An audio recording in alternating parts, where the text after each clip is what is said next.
ચાલો હવે next topic જોઈએ ગુરુત્વ કેન્દ્ર.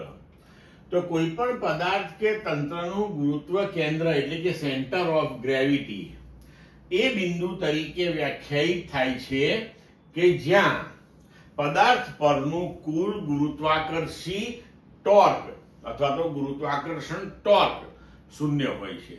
હવે ગુરુત્વાકર્ષી અથવા તો ગુરુત્વાકર્ષણ ટોર્ક એટલે શું પાછું? તો પદાર્થના જે જુદા જુદા કણો છે, ધારો કે આપણે એમાંનો કોઈ એક કણ લઈએ કે જેનું દ્રવ્ય m છે કણનું, તો એ કણ જે છે એની ઉપર લાગતું ગુરુત્વાકર્ષી બળ કેટલું થાય? mg.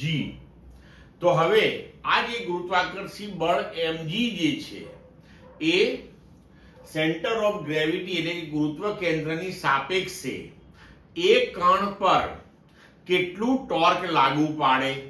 તો કે સેન્ટર ઓફ ગ્રેવિટી થી એ કણ જે છે એનું સ્થાન આપણે ધારો કે r લઈ લઈએ અને ત્યાંથી આપણે એ કણ પર લાગતું ગુરુત્વાકર્ષી બળ mg લઈ લઈએ તો r ક્રોસ mg એ જે ટોર્ક આપણને મળે જેને આપણે ગુરુત્વાકર્ષી અથવા તો ગુરુત્વાકર્ષણ ટોર્ક કહીએ છીએ.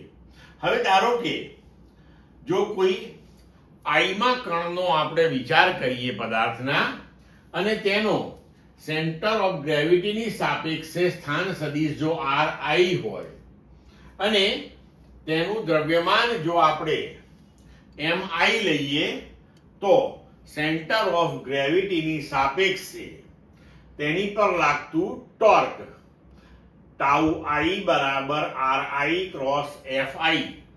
fi એટલે i ક્રમના કણ પર લાગતું બળ. તો એ કયું છે? ગુરુત્વાકર્ષી બળ છે.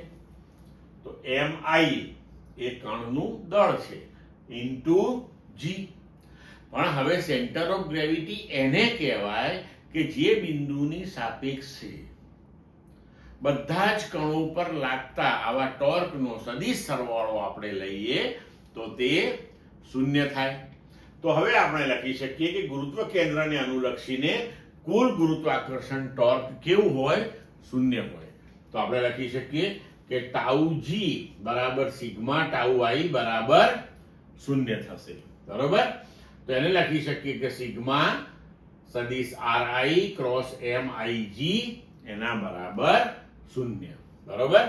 હવે અચળ ગુરુત્વાકર્ષણ કે ગુરુત્વ મુક્ત અવકાશમાં પદાર્થનું ગુરુત્વ કેન્દ્ર અને દ્રવ્યમાન કેન્દ્ર એક જ હોય છે.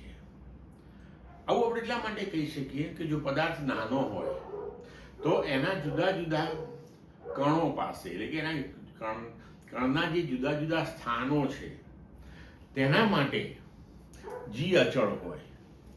દળ તો હંમેશા અચળ જ હોવાનું છે અને એ કણોના ગુરુત્વ કેન્દ્રથી લંબ અંતરો પણ સમાન હોવાના છે એટલે કે અચળ રહેવાના છે, સમાન રહેવાના છે.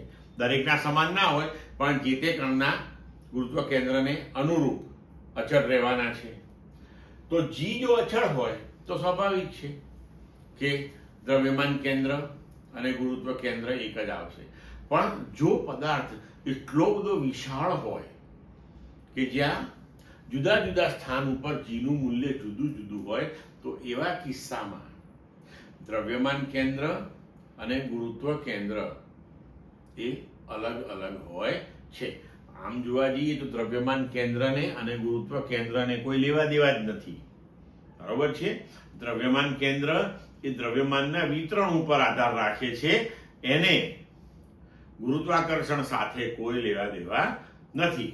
પણ આપણે એટલું સમજી શકીએ કે નાના પદાર્થ માટે આ બંને સમાન હોય એટલે તમે દ્રવ્યમાન કેન્દ્ર શોધો નાના પદાર્થો માટે તો તેનું ગુરુત્વ કેન્દ્ર પણ તમને ત્યાં મળી જાય. બરોબર છે? હવે ગુરુત્વ કેન્દ્ર તમે કેવી રીતે શોધી શકો? ધારો કે કોઈ પદાર્થ માટે શોધવું હોય તો, કોઈ તંત્ર માટે શોધવું હોય તો એકદમ સરળ પ્રાયોગિક પદ્ધતિ છે તેના માટે. તો આપણે શું કરવું પડે? ધારો કે આ તંત્ર લીધું, આ પદાર્થ લીધો આપણે, એને કોઈ એ બિંદુ પાસેથી આપણે આવા દ્રઢ આધારથી લટકાવી દઈએ.